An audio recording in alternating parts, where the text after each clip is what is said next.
और जहाँ जहाँ मंदिर तोड़ने का प्रमाण मिल रहा है, जहाँ जहाँ गलत ढंग से उसको मस्जिद के रूप में उपयोग करने का प्रमाण मिल रहा है, तो उसके लिए लीगल केसेस क्यों नहीं फाइल होने चाहिए? आप ये सवाल पूछना चाहिए कि कितने मंदिर तोड़े गए। स्पष्ट रूप से पूरा परिसर कह रहा है कि वो एक हिंदू मंदिर का परिसर था जिसमें गलत ढंग से उसको एक मस्जिद का रूप देने की कोशिश की गई। नमस्ते, जय हिंद। मैं हूं आनंद नरसिम्हन और ये कॉन्वर्जेशन, ये बातचीत ज़रा हटके है और ऐसे व्यक्ति से है जिनकी लगन आप देखें तो उसको हर कोई मानता है।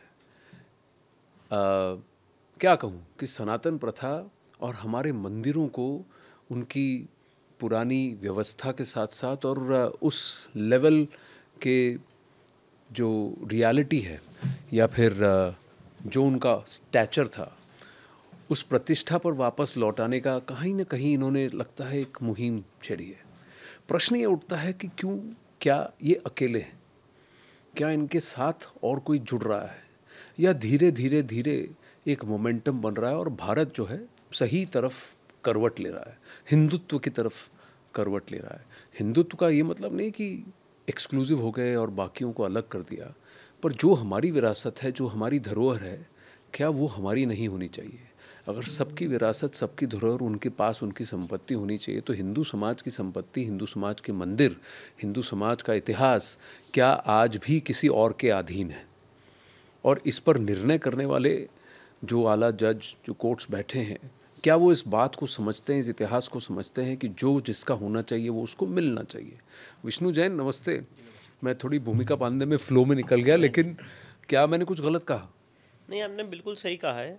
और हम लोग का प्रयास और कोशिश यही है कि जो हम लोगों की आध्यात्मिक ऊर्जा के केंद्र हैं जी, चाहे वो ज्ञानव्यापी हो, चाहे वो मथुरा श्री कृष्ण जन्मभूमि का मुकदमा हो, चाहे वो भोजशाला हो, चाहे वो टीले वाली मस्जिद हो, चाहे वो आगरा का ताजमहल हो, चाहे वो कुतुब मीनार हो, चाहे वो विदिशा का बीजा मंडल का मंदिर हो, चाहे वो अढ़ाई दिन का झोपड़ा हो और कल की अवतार का मंदिर हो, ऐसे हज़ारों मंदिर आज अपना न्याय, अपनी प्रतिष्ठा और जो देवता वहाँ पे अप्रत्यक्ष रूप में विराजमान हैं, वो लोग यही चाहते हैं कि वहाँ पे भव्य मंदिर का निर्माण हो और जो हमारी आध्यात्मिक ऊर्जा के केंद्र थे उनको पुनः स्थापित किया जाए।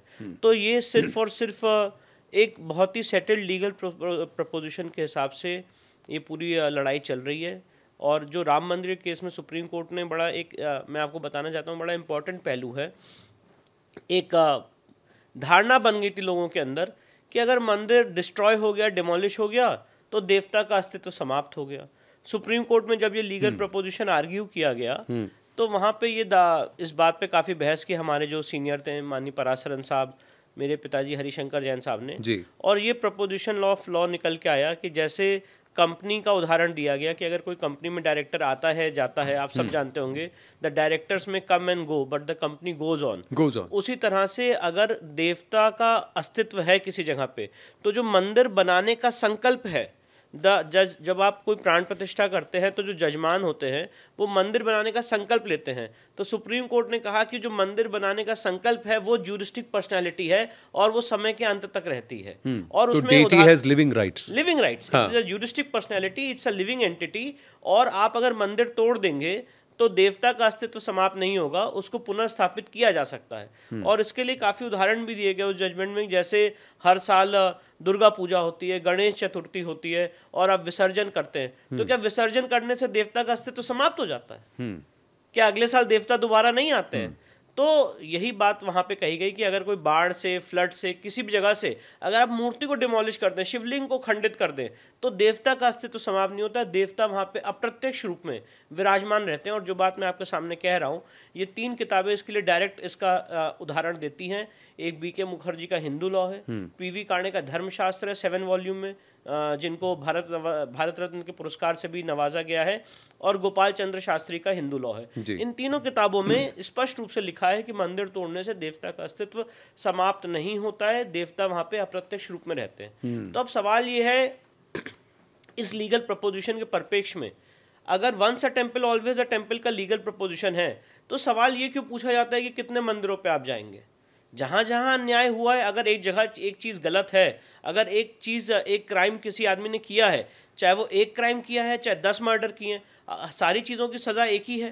तो आप ये सवाल क्यों पूछते हैं कि कितने मंदिरों पे जाएंगे? आप ये सवाल पूछना चाहिए कि कितने मंदिर तोड़े गए हैं जी। और जहां जहां मंदिर तोड़ने का प्रमाण मिल रहा है, जहां जहां गलत ढंग से उसको मस्जिद के रूप में उपयोग करने का प्रमाण मिल रहा है, तो उसके लिए लीगल केसेस क्यों नहीं फाइल होने चाहिए? हम तो ये नहीं कह रहे हैं कि लोग सड़कों पे आएं या आंदोलन करें या साथ ही साथ उसको एक ब्लडी रेवोल्यूशन बनाएं या कानून को अपने हाथ में लें। जो एक कॉन्स्टिट्यूशनल मेथड है उसके तहत आदमी अपना काम करे, उसके तहत जुडिशरी अपना काम करे और उसके तहत जो इस पूरी कम्युनिटी के साथ, इस पूरी सिविलाइजेशन के साथ अत्याचार हुआ है उनको वापस से न्याय दिलाया जाए। यही हमारी मांग है। पर विष्णु, राम मंदिर का जजमेंट मैंने पढ़ा है, आपकी तरह उतना कंठस्थ मुझे नहीं है, लेकिन मैं इतना आपसे जानना चाहूँगा, वहाँ कहाँ लिखा है कि जो गिराया गया था वो हिंदू मंदिर था?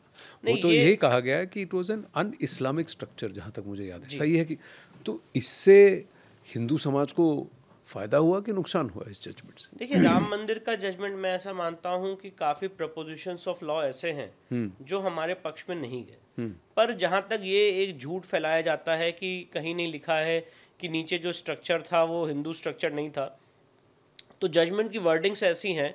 अगर आप पैराग्राफ 700 ऑनवर्ड्स पढ़ेंगे तो एएसआई रिपोर्ट को डील करने के बाद वहाँ पे मैं आपको बताना चाहता हूँ 14 कसौटी के खंभे मिले थे जो किसी इस्लामिक स्ट्रक्चर में नहीं हो सकते हैं। परनाला मिला था, शिवलिंग के सबूत मिले थे, वरा देवता की मूर्तियाँ मिली थी और मंदिर तोड़ने से वो स्ट्रक्चर को डिमोलिश करने से पहले 6 दिसंबर 92 को वहाँ का पूरी कमीशन के द्वारा फोटोग्राफी हुई थी। वो फोटोग्राफ्स भी पब्लिक डोमेन में स्पष्ट रूप से पूरा परिसर कह रहा है कि वो एक हिंदू मंदिर का परिसर था जिसमें गलत ढंग से उसको एक मस्जिद का रूप देने की कोशिश की गई। अब इस जजमेंट की बड़ी इंपॉर्टेंट फाइंडिंग्स लोगों को जानना बहुत ज़रूरी है जो गलत ढंग से बोला जाता है। सबसे इंपॉर्टेंट, सुप्रीम कोर्ट ने उस जजमेंट में ये कहा कि नीचे जो स्ट्रक्चर पाया गया वो नॉन इस्लामिक स्ट्रक्चर था। तो नॉन इस्लामिक स्ट्रक्चर का क्या मतलब होता है? कोर्ट ने हिंदू स्ट्रक्चर इसलिए नहीं कहा क्योंकि बहुत बौद्ध धर्म, अलग अलग संस्कृति, अलग अलग सभ्यताओं के वहां पे प्रूफ मिलते हैं। तो नॉन इस्लामिक स्ट्रक्चर था, नॉन इस्लामिक स्ट्रक्चर था और वहां पहले प्री एग्जिस्टिंग था।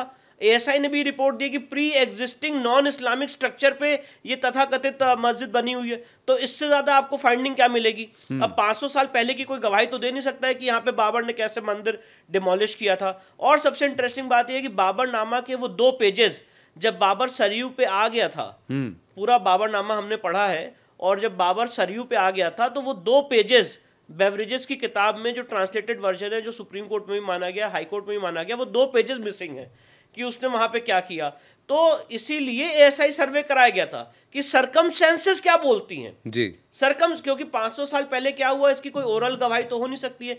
डॉक्यूमेंट्स क्या बोलते हैं, सरकमस्टेंसेस क्या बोलते हैं। इसीलिए आप अगर देखेंगे पूरा जजमेंट तो मैं कुछ आपके सामने प्रमाण रखना चाहता हूं। ऐने अकबरी, वेरी फर्स्ट डॉक्यूमेंट जो इसके लिए मिलता है वो है 1593 का, जिसमें अकबर के कोर्ट मास्टर अबुल फजल ने कहा है कि यहाँ पे लोग रामनवमी के दिन पूजा करते हैं और परिक्रमा करते हैं रामकोट की। ये तोड़ने के 40 साल बाद का डॉक्यूमेंट है, 1528 में तोड़ा है। और मैं आपको 1590 की घटना बता रहा हूं। अबुल फजल के कोर्ट मास्टर ने कहा है कि ऐने अकबरी में कि यहाँ पे लोग पूजा पाठ करते हैं और यहाँ पे परिक्रमा लगाते हैं। तोड़ने से 18 साल पहले का प्रमाण सुन लीजिए। 1510 में गुरु नानक देव ने यहाँ पे दर्शन किए, सरयू में स्नान किया और राम मंदिर के दर्शन किए 1510 में। ठीक है, तोड़ने से 18 साल पहले। तो तोड़ने से पहले के डॉक्यूमेंट मिल रहे हैं, तोड़ने के बाद के डॉक्यूमेंट्स मिल रहे हैं। उसके बाद काफी फ्रेंच ट्रैवलर्स आए, इटालियन ट्रैवलर्स आए, उन्होंने यहाँ पे कहा कि बराबर लोग यहाँ पे पूजा पाठ करते चले आ रहे हैं। तो एक तरफ क्लिंचिंग एविडेंस मिली कि यहाँ पे लोग पूजा पाठ करते चले आ रहे हैं, और दूसरी तरफ आप सुप्रीम कोर्ट का जजमेंट उठा के पढ़ लीजिए। सुप्रीम कोर्ट ने क्लियरली जजमेंट में कहा है कि 1528 से 1855 तक 300 साल में नमाज पढ़ने का कोई प्रमाण नहीं मिलता है। No proof. नहीं, ये सारी नहीं, ये सारी बातें हैं और इसको तो सालों आर्ग्यू किया गया, ये सारी आर्गुमेंट्स रखे गए। पर आपको कभी ऐसा लगा कि मैं कहाँ घुस रहा हूँ, कहाँ फंस रहा हूँ इसमें? क्योंकि आपने हरिशंकर जी को देखा, आपके पिता हैं, वो सालों लड़ते रहे, कोई इसको फ़ायदा नहीं हुआ। और जब आप इसमें जब आपने शुरू किया, आपने तो गोरक्षा पर भी काफ़ी बातें कही। उस वक्त तो आपको काफ़ी कुछ कहा जाता था, आपको तो लंपेन एलिमेंट कहा गया है, मैं जानता हूँ काफ़ी कुछ आपको कहा गया है। तब आपको कैसा लगता था विष्णु? तब आप क्या सोचते थे? क्या आपको कहता था कि नहीं यार, मुझे इसी राह पे चलना है, मुझे ये करना है? देखिए, सबसे बड़ी बात यह है कि मैंने इतिहास का अध्ययन किया है। I have read the history.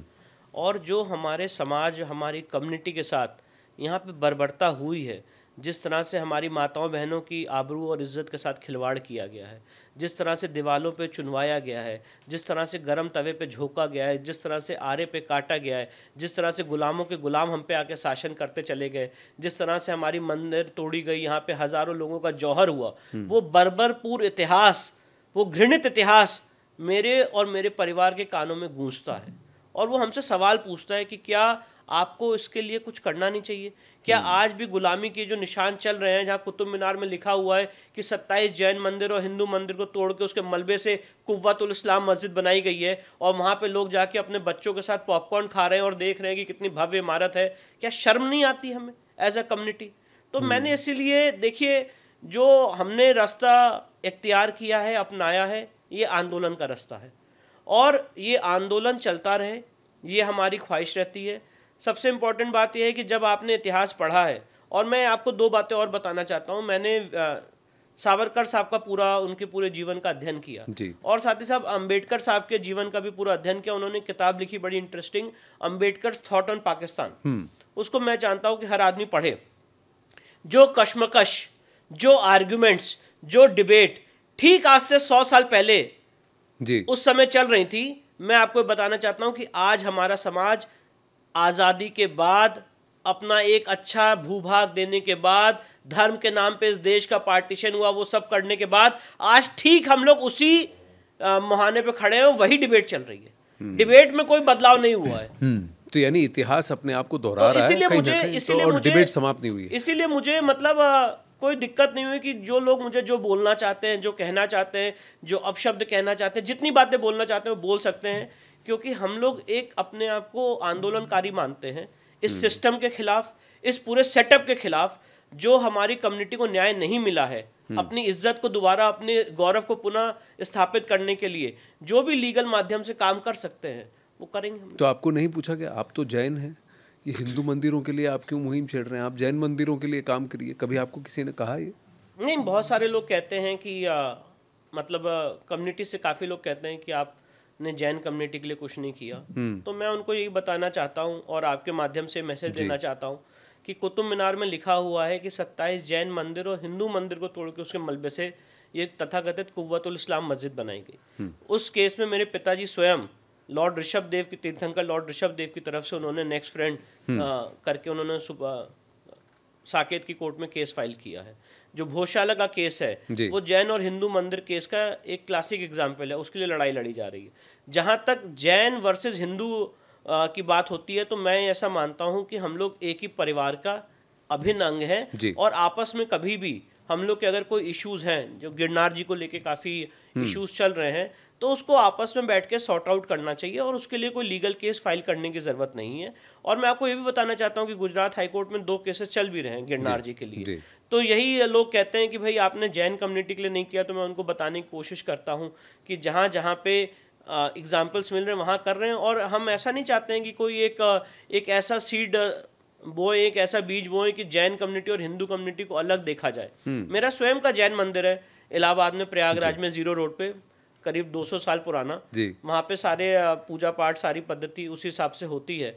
तो अगर ये माना जाए कि भाई आपने जैन कम्युनिटी के लिए कुछ नहीं किया, तो जैन को अलग से देखा जाए, तो ये एक तरह से आप एक बहुत बड़े परिवार में फिर से विभाजन करने का काम कर रहे हैं। मैं आपको बताना चाहता हूँ, बल पाटिल के केस में जैन कम्युनिटी के लोग सुप्रीम कोर्ट गए थे और ये कहा गया कि जैन कम्युनिटी को माइनॉरिटी का बेनिफिट मिलना चाहिए।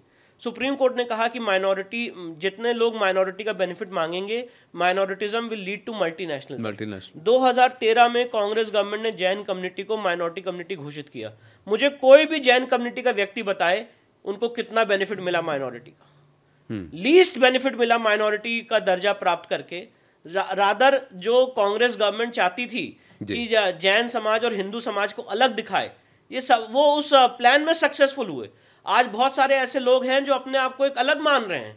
जो सीट शो करने का, जो डिवाइड करने का काम है, वो उन्होंने 2013 में किया। कोई भी केंद्र सरकार की ऐसी, या हमारी कम्युनिटी इतनी पावरफुल और स्ट्रांग है कि उन्हें किसी माइनॉरिटी बजट की जरूरत ही नहीं है जी।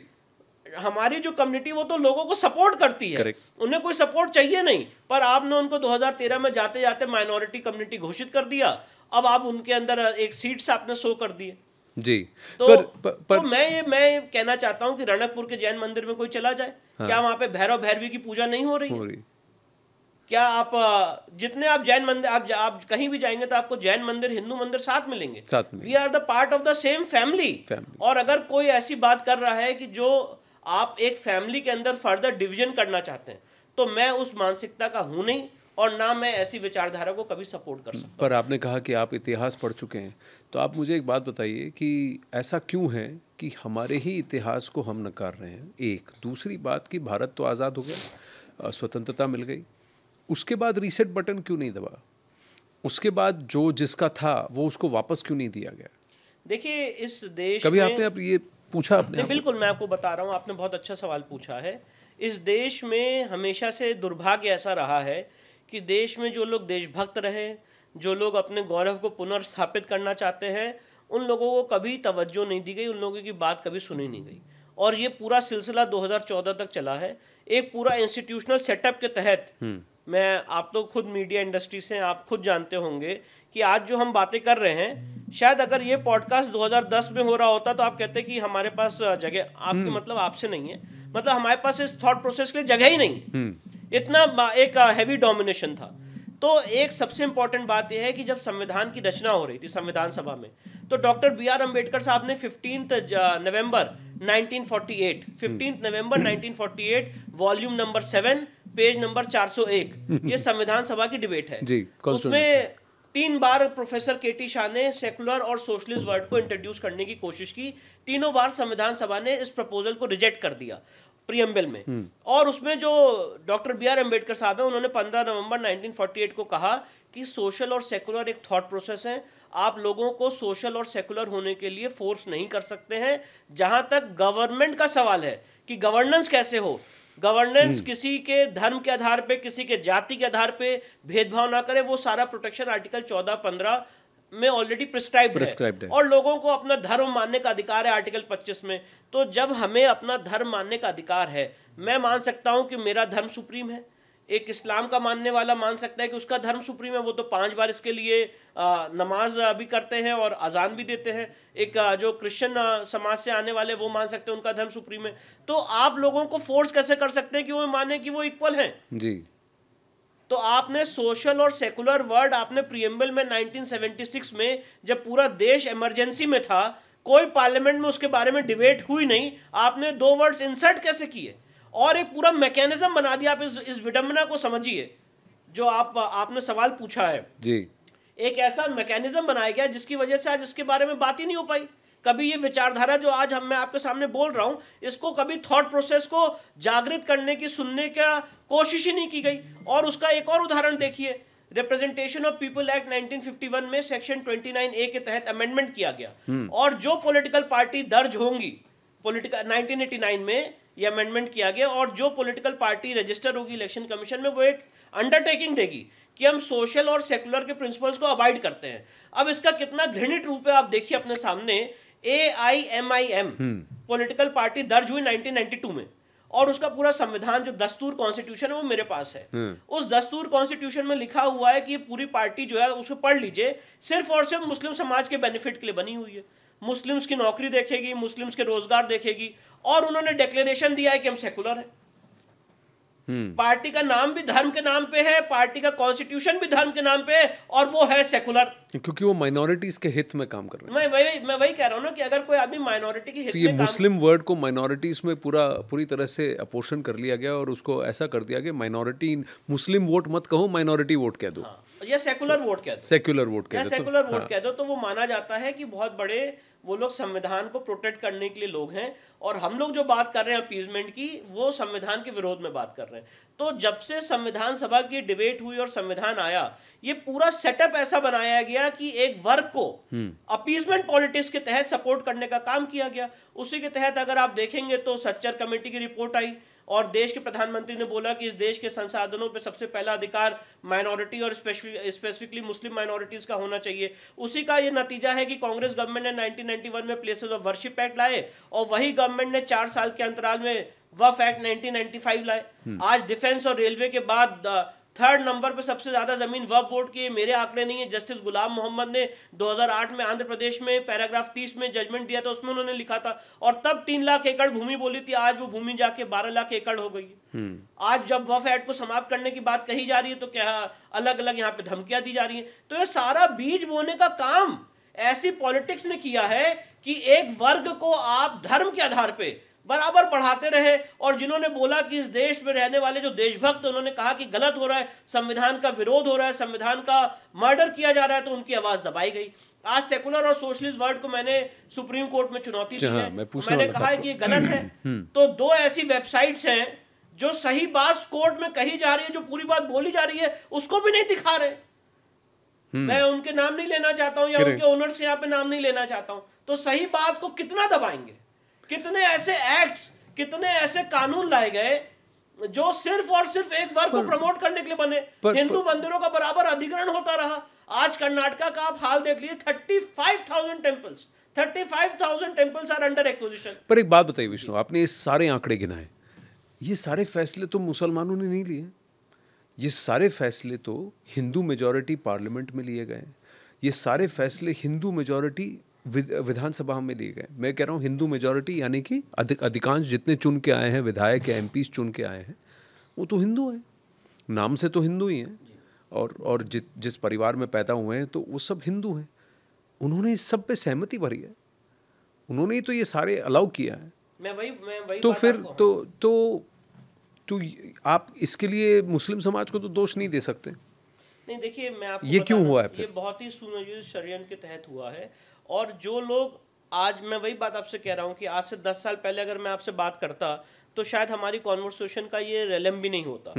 तो जो हिंदू भी थे, मैं उन चैनल्स के या उन लोगों के नाम नहीं लेना चाहता हूँ, तो वो लोग भी इस थॉट प्रोसेस को कभी अलाउ ही नहीं करना चाहते थे। हाँ। अगर आप प्रो मुस्लिम बोल रहे हैं या प्रो माइनॉरिटी बोल रहे हो, माइनॉरिटी मतलब सिर्फ और सिर्फ माइनॉरिटी में जैन सिख नहीं आते हैं, माइनॉरिटी में एक पर्टिकुलर समाज के लोग आते हैं, मुस्लिम और क्रिश्चियन। अगर आप उनकी बात कर रहे हैं तो आप सेकुलरिज्म के बहुत बड़े नुमाइंदे हैं और संविधान को बचाने के लिए बहुत बड़े नुमाइंदे हैं। ये जो थॉट प्रोसेस है, इस थॉट प्रोसेस से हर आदमी ग्रसित था। इस थॉट प्रोसेस से एक पूरा इंस्टीट्यूशन, मैं नाम नहीं लेना चाहता हूं, पूरा इंस्टीट्यूशन ही ग्रसित था। तो आपने जो भी काम किया माना गया कि उनके आपने बेनिफिट के लिए काम किया तो सही किया होगा। अब आप इसका आलम देखिए, बड़ा इंटरेस्टिंग आपको मैं किस्सा बता रहा हूं जी।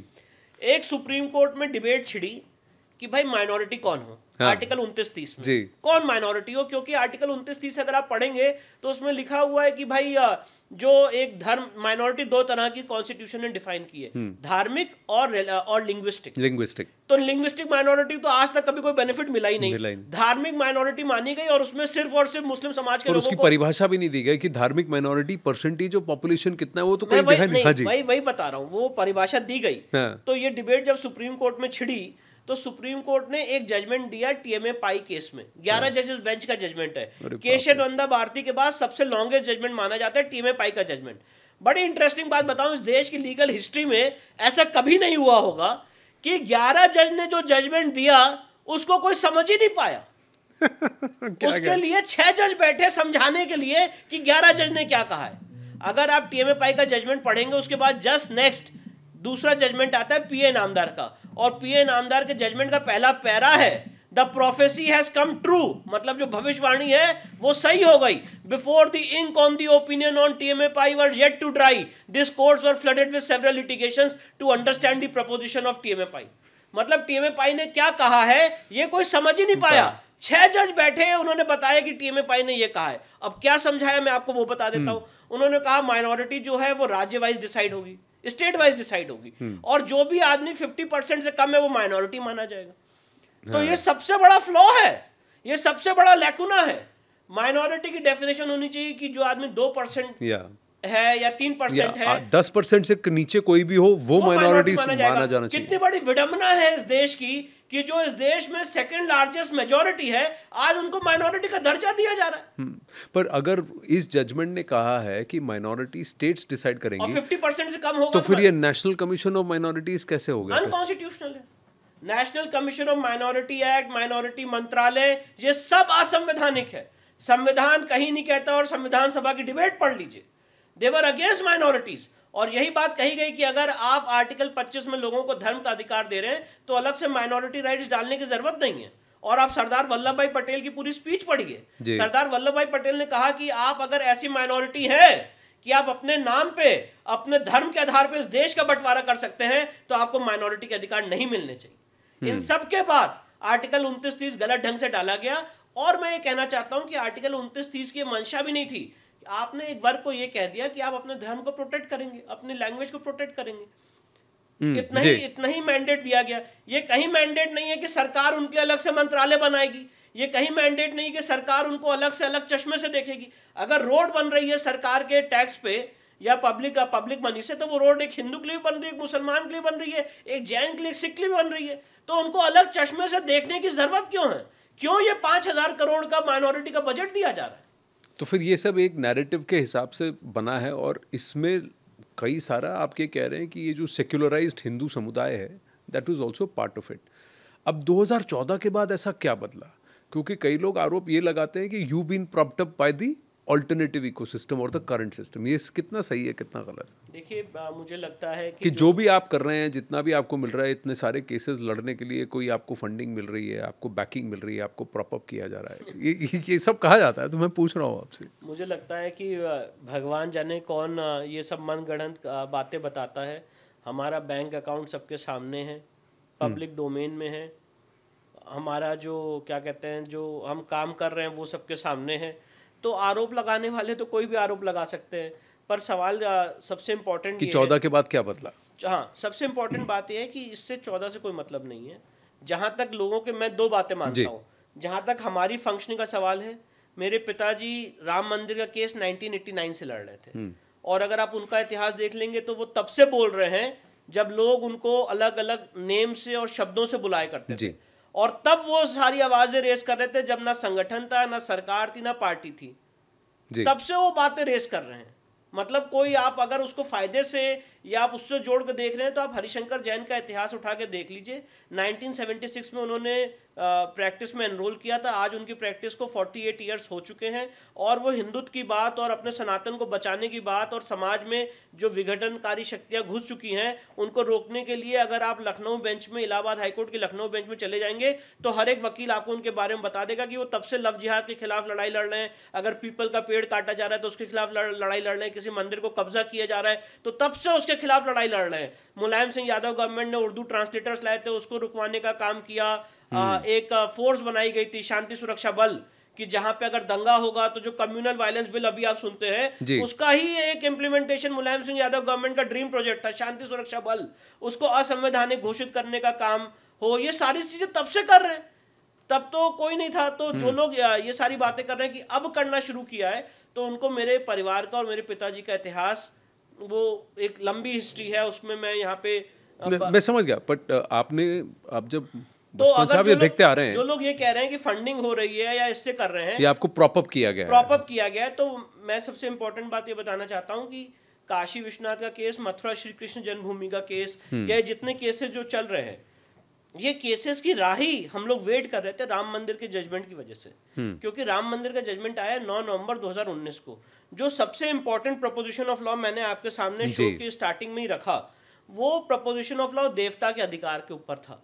देवता के अधिकार का जो पूरा मुद्दा है वो कॉन्स्टिट्यूशन बेंच या 5 जजेस बेंच के सामने विचाराधीन था।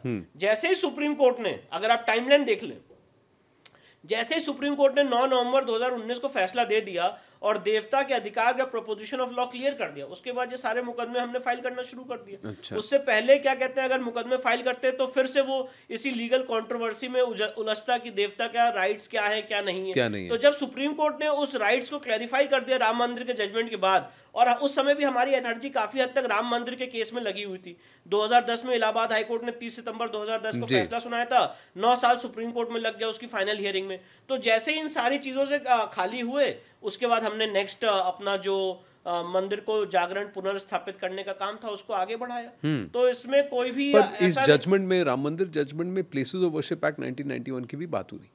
कहीं ना कहीं उसको लेजिटिमेसी कहते हैं कि इस जजमेंट ने थी, जबकि इस पर भी याचिका दायर की गई है बार बार कि ये जो जिस तरह से ये एक्ट ड्राफ्ट हुआ है वो वॉइड एब इनिशियो होना चाहिए।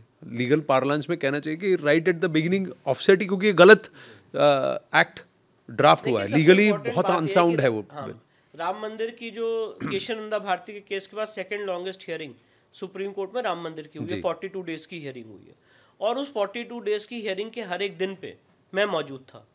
कहीं भी मैं आपके सामने बहुत अथॉरिटी से, रिस्पेक्ट से, अदब से और बहुत ही संजीदगी से कहना चाहता हूं, कोई भी मुझे इसमें कंट्राडिक्ट करे, 42 डेज की हियरिंग में प्लेसेस ऑफ वर्शिप एक्ट विषय ही नहीं था सुप्रीम कोर्ट के सामने, ना किसी ने इसको रेस किया, पहली बात। दूसरी बात, प्लेसेस ऑफ वर्शिप एक्ट के सेक्शन 5 में ही लिखा हुआ है कि राम मंदिर is exempted from this act. तो ना जजमेंट को वही जजमेंट माना जाता है, ये सुप्रीम कोर्ट कह चुकी है, जो उनके सामने विषय हो, जो उनके सामने इशू हो, उस इशू पे जो फाइंडिंग आती है वो जजमेंट माना जाता है। Places of worship act was never an issue before the supreme court, और इसीलिए जो जजमेंट में आया वो गलत था। और जैसे ही जजमेंट आया, हमने दूसरा काम किया, प्लेसेस ऑफ वर्शिप एक्ट असंवैधानिक है, ये पिटीशन मैंने सबसे पहले सुप्रीम कोर्ट में दाखिल की थी। सुप्रीम कोर्ट ने उसमें नोटिस जारी किया और अभी केंद्र सरकार ने उसमें अभी अपना जवाब नहीं दिया है। अब तीसरा बात, प्लेसेस ऑफ वर्शिप एक्ट असंवैधानिक क्यों है? प्लेसेस ऑफ वर्शिप एक्ट जो इंटरप्रिटेशन बड़े बड़े बैरिस्टर्स इस देश में देते हैं, वो क्या देते हैं कि ये लोगों के कोर्ट जाने का अधिकार छीनता है। अगर आप मंदिर मस्जिद के इस डिस्प्यूट को कोर्ट लेके जाना चाहते हैं तो कोर्ट एग्जामिन नहीं करेगी और उसको निप इन द बड कर देना चाहिए, यहीं पे खत्म कर देना चाहिए, कोर्ट में केस भी नहीं चल सकता है। ऐसा प्लेसेस ऑफ वर्शिप एक्ट का वो इंटरप्रिटेशन देते हैं। अब मैंने आपके चैनल पे और आपके साथ कितनी बार हम लोगों ने इस चीज को डिस्कस किया है। ज्ञान व्यापी के केस में 3 जजमेंट आ चुके हैं, 12 सितंबर 2022 का, 20 मई 2023 का, 19 दिसंबर 2023 का, जस्टिस जे मुनीर साहब का, जस्टिस रोहित रंजन अग्रवाल साहब का और जस्टिस ए के विश्वेश साहब का, जिसमें उन्होंने कहा है कि यहाँ पे प्लेसेस ऑफ वर्शिप एक्ट लागू ही नहीं होता है, क्योंकि प्लेसेस ऑफ वर्शिप एक्ट धार्मिक स्वरूप को तय करने की आजादी देता है। और जब ये मामला सुप्रीम कोर्ट भी आया था तो डिस्कशन और डिबेट के दौरान जो चीफ जस्टिस साहब है उन्होंने भी ये बात कही थी कि रिलीजियस कैरेक्टर क्या है, ओरिजिनल रिलीजियस कैरेक्टर इजाजत देता है। और यही बात अभी मथुरा श्री कृष्ण जन्मभूमि केस में honourable mister justice Mayank Kumar Jain साहब ने भी उनकी 711 को रिजेक्ट करते हुए दी है। तो इसीलिए प्लेसेस ऑफ वर्शिप एक्ट का जो पूरा एक नैरेटिव बनाया गया वो टोटली फॉल्स और फैब्रिकेटेड नैरेटिव था, जो एक्ट में भी नहीं लिखा हुआ था और अपने ही मनगढ़ंत कहानी बनाई गई। और अगर उस मनगढ़ंत कहानी को समझ भी ले, मान भी लें, तो आप मुझे बताइए, डॉक्टर बी आर अम्बेडकर साहब ने कहा था, उनसे पूछा गया था कि आप क्या मानते हैं कि इस पूरे संविधान में सबसे इंपॉर्टेंट आर्टिकल क्या है? तो उन्होंने कहा लोगों के कोर्ट जाने का अधिकार, right to judicial review is the soul of this constitution. तो अगर कोई कह रहा है कि आप कोर्ट ही नहीं जा सकते हैं, तो ये एक बेसिक स्ट्रक्चर के खिलाफ नहीं है। आपने बड़े बड़े बैरिस्टर्स को सुना होगा बोलते हुए कि सेक्युलरिज्म संविधान का बेसिक स्ट्रक्चर है और places of worship act secularism के इस फीचर को अपहोल्ड करता है। तो भाई आप ये बात भी तो सुनिए कि प्लेसेस ऑफ वर्शिप एक्ट जो दूसरा कॉन्स्टिट्यूशन का बेसिक स्ट्रक्चर है, लोगों के कोर्ट जाने का अधिकार, उसको भी तो छीन रहा है। पर एक बात बताइए विष्णु, कि आपने तो याचिका दायर की, तो ऐसा कैसे कि फार्म लॉज को रिपील करने का ऑर्डर आ गया लेकिन प्लेसेस ऑफ वर्शिप एक्ट पर कभी सुनवाई और हियरिंग नहीं हुई? ऐसा कैसे है कि एक दो पार्टी के विभाजन के बाद सिंबल किसके पास जाएगा उसकी सुनवाई सुबह 5 बजे हो जाती है, या किसी की गिरफ्तारी पर सुबह अर्जेंट वेकेशन बेंच की भी अर्जेंट से हियरिंग हो जाती है, लेकिन इन सब विषयों में नहीं होती। तो क्या कोर्ट भी वर्चू सिग्नलिंग और चूज करता है, या कोर्ट में भी कुछ लॉबीज हैं जिनकी याचिकाएं और इफेक्टिव हो जाती हैं, बाकियों की नहीं होती हैं, आपको आपके टाइम पर रुकना पड़ता है? देखिए, मुझे ऐसा लगता है कि जो आज मैं एक आइडियोलॉजी कैरी कर रहा हूँ, या जो आज एक स्ट्रॉन्ग लीगल प्रपोजिशंस हम कैरी कर रहे हैं, बहुत सारे लोग हैं ऐसा मानते हैं कि हम एक फ्रिंज एलिमेंट हम एक फ्रिंज एलिमेंट है। और अगर आप देखेंगे पहले राइट विंगर है, अल्ट्रा राइट है, फ्रिंज एलिमेंट है, आप हिंदूवादी है, कम्युनल है, इस तरह से लेबल किया जाता है। और अगर आप पूरी सुप्रीम कोर्ट की लॉबी में जो डिबेट्स हैं वो अगर आप देखेंगे, सुनेंगे, अलग अलग बहुत बड़े बड़े सीनियर एडवोकेट्स के उनके अपने चैनल्स हैं और वो उसमें अपनी डिबेट्स रख रहे हैं, तो जिस तरह से जो लोग आज मुखर होकर बोल रहे हैं, उनको जिस तरह से टारगेट किया जा रहा है, आप उसका कुछ उदाहरण देखिए। ज्ञान व्यापी के केस में ऑनरेबल जस्टिस ए के विश्वेश साहब ने जजमेंट दिया। हजारों ऐसे जजमेंट्स हैं जो ऑनरेबल जजेस ने, एक नहीं हजारों मैंने एग्जाम्पल साइट किए हैं, जो अपने रिटायरमेंट के दिन दिए। पर अगर रिटायरमेंट के दिन किसी व्यक्ति ने जुडिशियल जजमेंट दिया है तो आपने उनको ब्रोबीट किया, आपने उनके खिलाफ जितनी शब्द यूज कर सकते थे वो किए। इलाहाबाद हाईकोर्ट ने भी इस चीज को अपनी जजमेंट में ऑनरेबल जस्टिस रोहित रंजन अग्रवाल साहब ने क्रिटिसाइज किया, पर एक पूरी लॉबी ने ऑनरेबल जस्टिस ए के विश्वेश साहब के खिलाफ मुहिम छेड़ दी। उसी तरह से अगर आप देखेंगे कि अभी कर्नाटका हाईकोर्ट के एक जज साहब ने एक पर्टिकुलर कमेंट किया जी ग्राउंड रियलिटी को समझते हुए, तो उनको भी क्रिटिसाइज किया गया। उसी तरह से आप देखेंगे कि अभी मयंक कुमार जैन साहब ने जो कृष्ण जन्मभूमि के केस में जजमेंट दिया 7/11 को डिसमिस करते हुए, तो उनके खिलाफ भी पर्सनल अटैक शुरू हो गए। तो एक नया ट्रेंड, अभी जस्टिस चंद्रचूड़ साहब ने जो स्टेटमेंट दिया उनके खिलाफ पर्सनल अटैक शुरू हो गए और बोला गया कि हिस्ट्री विल आपको बहुत ही बुरी ढंग से इतिहास याद रखेगा और history will not be kind to you और will not remember you fondly. हाँ, बहुत बड़े बड़े सीनियर एडवोकेट्स ने उनको बहुत ही पर्सनली अटैक किया और बहुत बड़े बड़े जो सीनियर जर्नलिस्ट हैं उन्होंने ये सारी चीजें होने दी। और इसी तरह से जस्टिस गोगोई साहब को कितनी अभद्र भाषाएं बोली गई, कंटेम्प्ट ऑफ कोर्ट की धज्जियां उड़ाते हुए। मैं पूछना चाहता हूँ ये सारी लॉबी कहाँ चली गई थी जब जस्टिस नजीर साहब को गवर्नर बनाया गया था? आपने बोला कि जस्टिस गोगोई साहब ने क्विड प्रो क्यों किया है, पर यही लॉबी ने कुछ क्यों नहीं बोला जब जस्टिस नजीर साहब गवर्नर बने जी। पर आप एक सेलेक्टिव, वो तो रिटायर हो गए थे, उनको वापस भी बुलाया गया, तो वो तो कांग्रेस पार्टी में काम भी करते थे। आप एक सेलेक्टिव चीजें यूज कर रहे हैं और जो चीज एक सेट, मतलब मैं आपके सामने नहीं कह रहा हूं कि आप मेरा फेवर करिए, पर जो हम न्याय की बात कर रहे हैं, आपके सामने अन्याय हो रहा है, आपके सामने ज्ञान व्यापी में वजू टैंक के अंदर शिवलिंग बरामद हुआ है, एक वर्ग ये कह रहा है कि इसकी जांच करा लो कि शिवलिंग है कि फाउंटेन है, और उसकी बात नहीं सुनी जा रही है।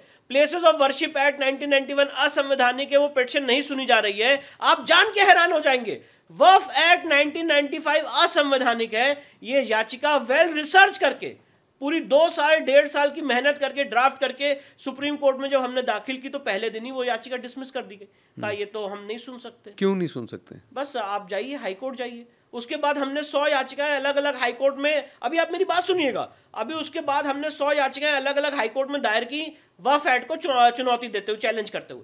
अब मैं आपसे सवाल पूछना चाहता हूं और आप देखिएगा इस बात को, वक्फ एक्ट का अभी अमेंडमेंट जेपीसी के सामने विषय है जी। अगर ईश्वर ने चाहा और वक्फ एक्ट का अमेंडमेंट दिसंबर में पास हो गया, फर्ज करिए, ये एक पूरी लॉबी जो है इस अमेंडमेंट को देगी सुप्रीम कोर्ट में चुनौती, और यही सुप्रीम कोर्ट उस अमेंडमेंट को सुनेगी। जो हमारे लिए मापदंड अपनाया गया कि आप जाइए हाई कोर्ट, क्या इस लॉबी को कह पाएंगे गो टू हाई कोर्ट?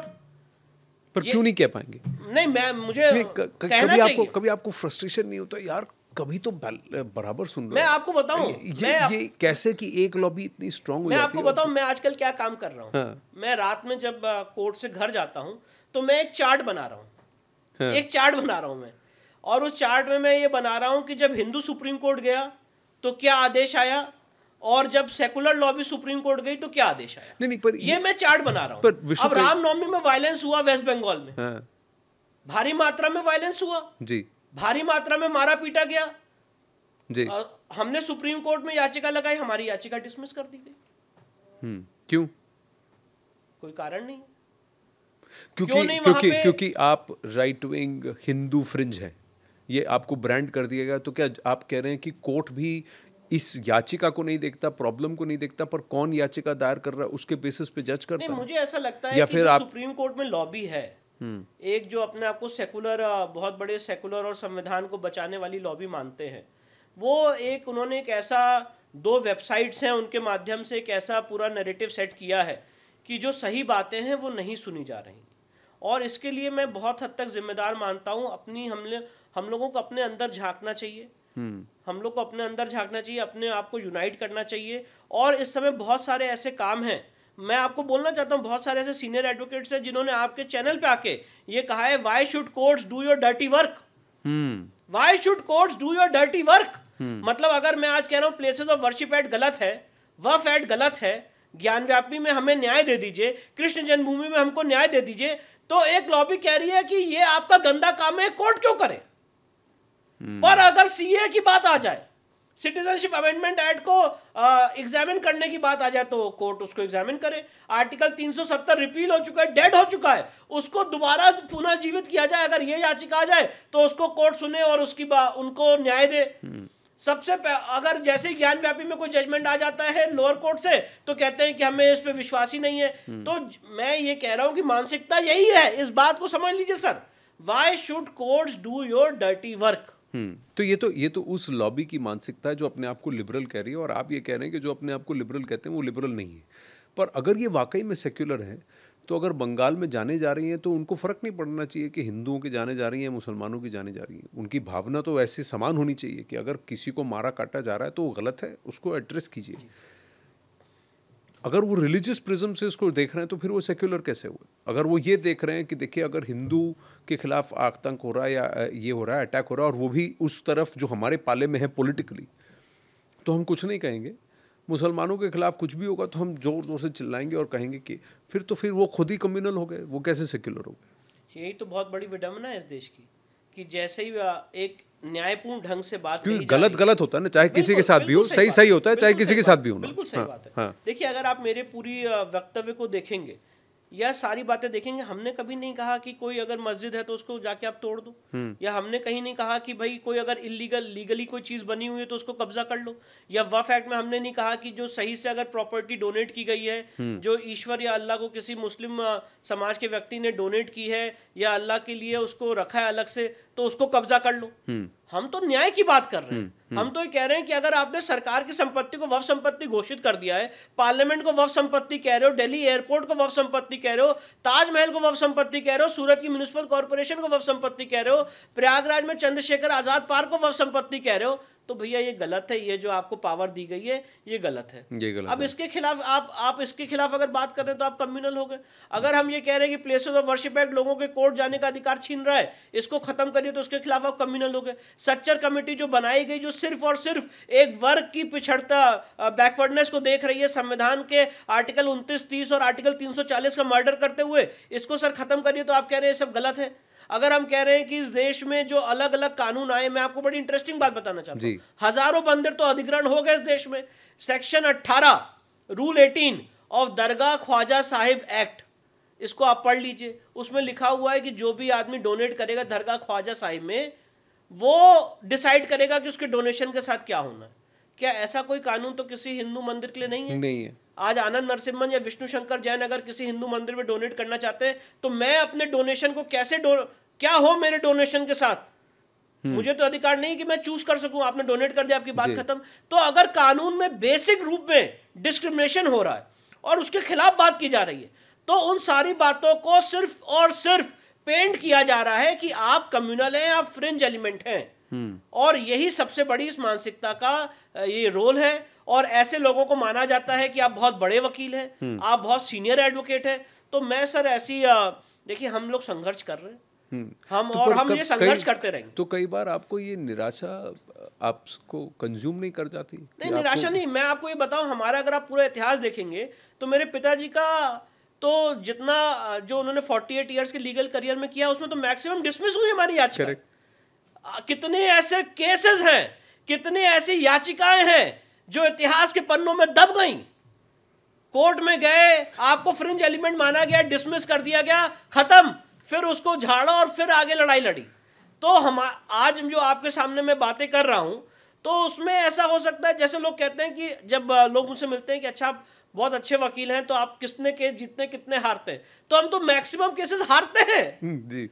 1-2% में हमें रिलीफ मिलती है पर मैं और वो भी रिलीफ रोक दी जाती है। तो फिर आपका मोटिवेशन क्या है? मैं ये पूछ रहा हूँ कि यार हर 10 बार अगर आप ऐसा, आपने कहा हजारों याचिका हो गई, 100 कई सौ याचिकाओं के बाद कहीं तो आपको लगे छोड़े यार, हमारे साथ कोई नहीं, हम हमारे पैसे लगा रहे हैं, हमारी मेहनत कर रहे हैं, हमारा खून पसीना इस एक चीज़ को, क्योंकि हम इमोशनली और लॉजिकली इससे जुड़े हुए हैं, तो हम कर रहे हैं, पर हमारे साथ तो कोई नहीं खड़ा, कोई हमें नहीं बैक कर रहा। क्यों करें इसको? अच्छा है चुपचाप अपनी रेगुलर प्रैक्टिस करें, जैसे बाकी कमा रहे हैं हम भी कमाएं, आगे बढ़ें। ऐसा नहीं लगा कभी आपको? कभी ऐसा लगा? मुझे लगता है कि इस देश में धर्म की संस्थापना दोबारा होनी है।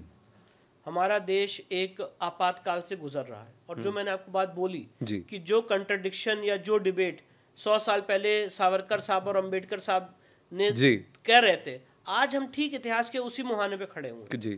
तो मुझे ऐसा लगता है कि as a citizen, as a social worker, मेरी ये ड्यूटी है कि मैं समाज को डोनेट करूं, कुछ कंट्रीब्यूट करूं। और इसीलिए ये हमारी इच्छा रहती है कि हम अपने से जितना चेंज ला सकते हैं या जो अन्याय हो रहा है उसके खिलाफ आवाज उठा सकते हैं, तो वो मैं करूं। मैं आपको एक बड़ी मार्मिक घटना बताना चाहता हूं।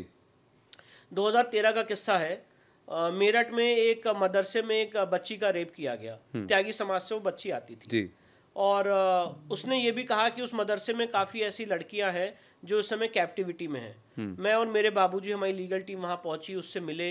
तो वो जब हम उससे मिले तो वो अपना पेट ऐसे पकड़ के वो बच्ची बैठी हुई थी और रेप के साइंस ना मिले इसलिए उसके ऑपरेशन किया गया था और काफ़ी इंपॉर्टेंट जो पार्ट्स हैं वो रिमूव कर दिए गए थे। हमने सुप्रीम कोर्ट में याचिका डाली, मैं ऑनरेबल जजेस का नाम नहीं लेना चाहता हूँ, हमने सुप्रीम कोर्ट में याचिका डाली और हमने कहा कि मदरसे में एक बच्ची का रेप हो गया है और वहाँ पे 40-45 बच्चियाँ ऐसी हैं जो कैप्टिविटी में हैं, उनको छुड़ाया जाए, इस समय इमीडिएटली SIT बनाई जाए। तो हमसे कहा गया कि आपने ये कैसे लिखा कि मदरसे में बच्ची का रेप हुआ है और मुस्लिम ने रेप किया है, और आपने सेकुलर फीचर डिस्टर्ब किया है। अगर आप मेरा नाम गूगल करेंगे तो आएगा don't disturb the secular fabric of the country, supreme court tells Vishnu Shankar Jain, और हमारी याचिका डिसमिस कर दी गई। तो मैं आपको ये बताना चाह रहा हूं, ये अन्याय जो है, आप मेरी याचिका 100 बार डिसमिस कर दो, 100 बार आप मेरे ऊपर कंटेम्प्ट लगा दो, पर ये जो अन्याय हो रहा है ग्राउंड लेवल पे, इसको तो बंद करो। इसको नहीं बंद किया जा रहा तो हम आवाज उठाते रहेंगे।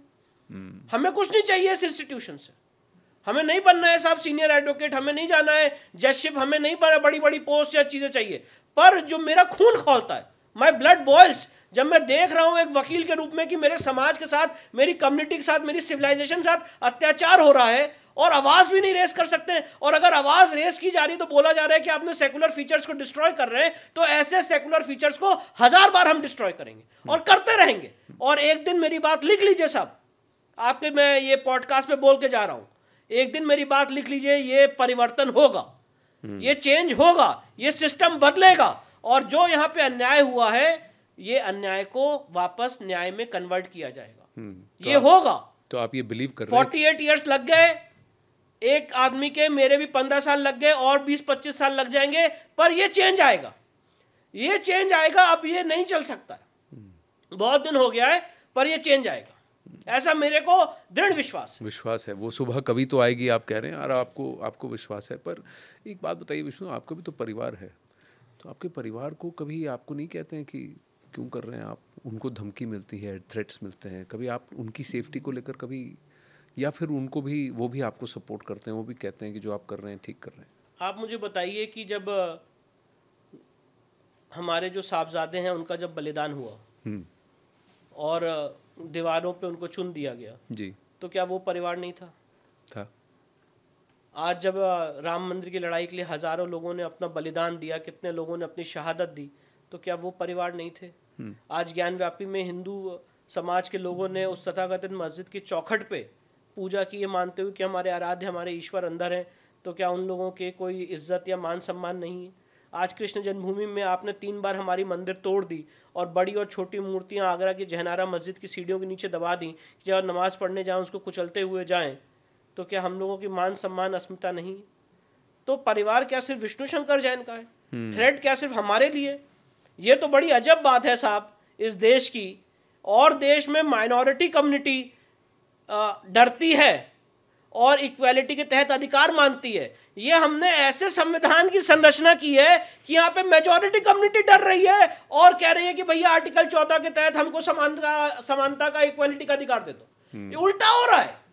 आपने मेरी पूरी बात सुनी होगी, तो यहाँ पे जो, और अभी आनंद रंगनाथन साहब ने भी किताब लिखी है, तो यहाँ पे मेजॉरिटी कम्युनिटी अधिकार मांग रही है, 8th क्लास सिटीजन और देश में माइनॉरिटी कम्युनिटी अधिकार मानती है, वो डरती है। यहाँ पे हम डर रहे हैं। तो साहब मैं इस मोमेंटम को चेंज करना चाहता हूँ।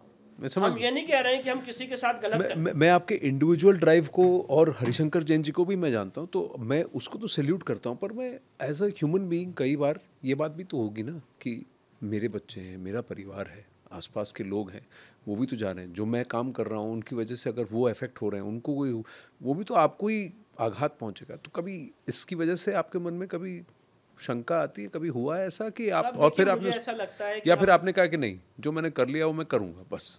मुझे लगता है कि मुझे मेरी परिवार सपोर्ट करता है, जो मेरे वाइफ बच्चे हैं वो सपोर्ट करते हैं, और जैसे मैं शहीद कैप्टन मनोज पांडे को बहुत मानता हूँ, वो मेरे बड़े रोल मॉडल हैं, और उन्होंने एक बड़ी अच्छी बात कही थी कि some goals are so worthy that it is glorious even to fail. Correct. तो जो उनके अंदर जज्बा था वो मुझे बहुत मोटिवेट करता है। तो घर परिवार ये सारी चीज़ें मेरे लिए इमैटीरियल हैं। मेरे लिए और मेरे पिताजी के लिए सबसे ज़्यादा मटेरियल है हमारी जो फाइट है, हमारे जो इश्यूज हैं, इश्यूज के लिए मेरे पिताजी आज तक लड़ते आए, उसी के लिए उन्होंने 48 ईयर्स अपने लीगल करियर के लिए लगा दिए। वही संस्कार उन्होंने बचपन से मेरे अंदर भरे हैं और मैं उसी रास्ते पे आगे बढ़ रहा हूँ। तो मेरे लिए ये जितनी चीज़ें हैं, पद, पैसा या जितनी ये चीज़ें आज आप देख रहे हैं, सारी चीज़ें मेरे लिए इममटीरियल है, नश्वर है मेरे लिए। मुझे इससे कोई फर्क नहीं पड़ता है।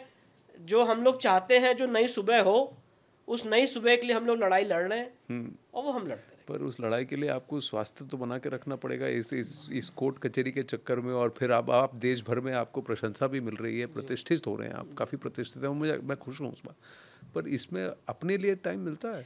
थोड़ा कोशिश कर रहे हैं वर्कआउट वगैरह करने की। बैडमिंटन में काफ़ी रुचि रखता हूँ उसमें, तो कोशिश करता हूँ कि जब समय मिल जाए, क्योंकि वो समय ऐसा होता है काफ़ी चीज़ों से क्लैश करता है, तो अब इन सारी चीज़ों के साथ अपने आप को भी ऑर्गेनाइज करने की कोशिश कर रहा हूँ। पर एक मोमेंटम बिल्ड हो रहा है आपके फेवर में? आपको लगता है कि पहले से ज़्यादा लोग आपको अप्रोच कर रहे हैं, आपको पहचानते हैं, आपकी प्रशंसा कर रहे हैं? कभी अब क्या लोग सामने से आकर कहते हैं कि देखिए हम आपके साथ, आपको सपोर्ट करने को तैयार हैं, किसी लीगल फीस या फाइनेंशियली अगर आपको हेल्प चाहिए, लीगली आपको हेल्प चाहिए, किसी भी तरह से आप, क्या are more people coming up now? मैं ऐसा मानता हूँ कि यहाँ पे विष्णु शंकर जैन प्रश्न नहीं है। मैंने जो पिछले 10-15 सालों में चेंज देखा है, और जो मैं ग्राउंड पे अलग अलग सेमिनार्स में जा रहा हूँ और मिलता रहता हूँ लोगों से, मुझे ये बात लग रही है कि जो एक चेंज की भनक है वो मुझे सुनाई दे रही है, और मुझे ऐसा लगता है कि लोगों के अंदर ये बात अब घर कर गई है कि उनके साथ अन्याय हो रहा है, और यहाँ के जो कानून है वो एक तरफा कानून बने हुए हैं, और लोग उसके लिए जो हैं वो मुखर होके बोल रहे हैं।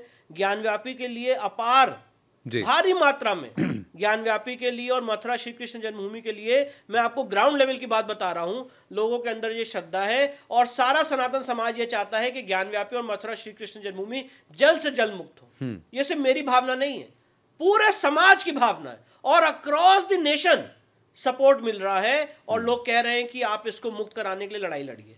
तो यहाँ पे पैसे की बात नहीं आती, क्योंकि सर देखिए, हमारा ना कोई ट्रस्ट है, ना कोई सोसाइटी है, ना कोई एनजीओ है, ना हमने आज तक कभी किसी से फंड रेजिंग अपील की है जी। तो ना ये चीजें फंड से लड़ी भी जाती हैं। ये सारी चीजों के लिए कन्विक्शन की जरूरत होती है। अगर भगत सिंह ने जब जो काम किया था पार्लियामेंट के लिए, तो उन्होंने किसी से फंड रेजिंग नहीं की थी। उन्हें यह था कि हमें बहरों को जो है सुनाना है, बहरों को सुनाना है। तो हमारा यही है कि यहाँ पे जो अन्याय हुआ है उसके खिलाफ आवाज लड़ाई करनी है। तो ये फंड से या कोई बहुत बड़ी चीजों से सारी चीजें नहीं हो सकती हैं। तो लीगल प्रोसीजर दिक्कत आती है, रेवोल्यूशन हमेशा दिक्कत से ही शुरू होता है। चंद्रशेखर आजाद साहब ने भी यही बात कही है। तो पर मैं ये बात कहना चाहता हूँ कि अक्रॉस द बोर्ड, मतलब आप इस बात को मेरी अंडरलाइन करिएगा, लोगों के अंदर अपार जन भावना है कि ज्ञानव्यापी, मथुरा श्री कृष्ण जन्मभूमि, भोजशाला, ये सारी चीजें ये मुक्त हो, और न्यायालय जल्द से जल्द इसमें निर्णय करें। इसमें ताजमहल को भी जोड़ दें। ये ताजमहल का किस्सा कहाँ से जुड़ गया? ये एक और प्रश्न मेरे मन में था, समय हो चुका है, पर I want to ask you this, ये ताजमहल वाला क्या किस्सा है? ये तेजो महल और ये सब, ये तेजो महालिया की शिव का मंदिर हुआ करता था, ऊपर वहाँ चंद्र नहीं है, त्रिशूल है या चंद्रमा है, ये सारी कई सारी बातें उसको लेकर ताजमहल के बारे में कही गई हैं, पर सब लोग कहते थे कि ये शायद ऐसी बात होगी, दुनिया का 8वां अजूबा है, it's a landmark for our country, but Taj Mahal के विषय में भी एक लीगल ऑब्जेक्शन है उसमें। देखिए, ताजमहल का केस 2015 से आगरा की सिविल कोर्ट में चल रहा है जी। बड़ी इंटरेस्टिंग, आपको कुछ घटनाएं बताता हूँ, आप इसको सुनिएगा जी। 2015 से ताजमहल का केस हमने आगरा की सिविल कोर्ट में दाखिल किया हुआ है, और अग्रेश्वर महादेव नागनाथेश्वर विराजमान की तरफ से, जो वहाँ पे स्थापित देवता थे, उनकी तरफ से केसेस फाइल। तो आप ये मानते हैं कि वहाँ वो मंदिर हुआ करता था? हाँ जी। अब एक किताब है हामिद लाहौरी की, बादशाहनामा, जिसमें उन्होंने खुद लिखा है कि ताजमहल को शाहजहां ने राजा जय सिंह से एक्सचेंज में लिया। तो अगर एक्सचेंज में लिया तो मतलब ही ऑलरेडी प्री एग्जिस्टिंग स्ट्रक्चर था जी, कोई नया स्ट्रक्चर नहीं बनवाया। दूसरी बात, मुमताज महल के निधन के बाद उनको वहां से 400 किलोमीटर दूर बुरहानपुर, जो मध्य प्रदेश में, वहां पे दफन किया गया था। तो ये कैसे हो सकता है? फिर तीसरी सबसे इंपॉर्टेंट बात है कि इस्लामिक लॉ के हिसाब से किसी भी मुस्लिम मुसोलियम को सुपुर्दे खाक होना चाहिए, और ताजमहल एक वाटर बेस्ड मॉन्यूमेंट है यहाँ पे ऐसी लकड़ियों का इस्तेमाल हुआ है जो जितना पानी में मिलती हैं तो उतना स्ट्रांग होती है। ये यमुना का रिवर बेड है, तो यहाँ सुपुर्दे खाक हुई नहीं। चौथी ऐसी बात है कि शाहजहां ने क्या 2 आर्टिफिशियल ग्रेव्स क्यों बनाई, कि पहले आर्टिफिशियल ग्रेव्स लोग विजिट करेंगे, उसके बाद नीचे मेरी मेन ग्रेव होगी। तो ये आर्टिफिशियल ग्रेव्स का भी जो कॉन्सेप्ट है बहुत बड़ा प्रश्न चिन्ह है। अब ये सारी बातें हो गई ताजमहल की थ्योरी की।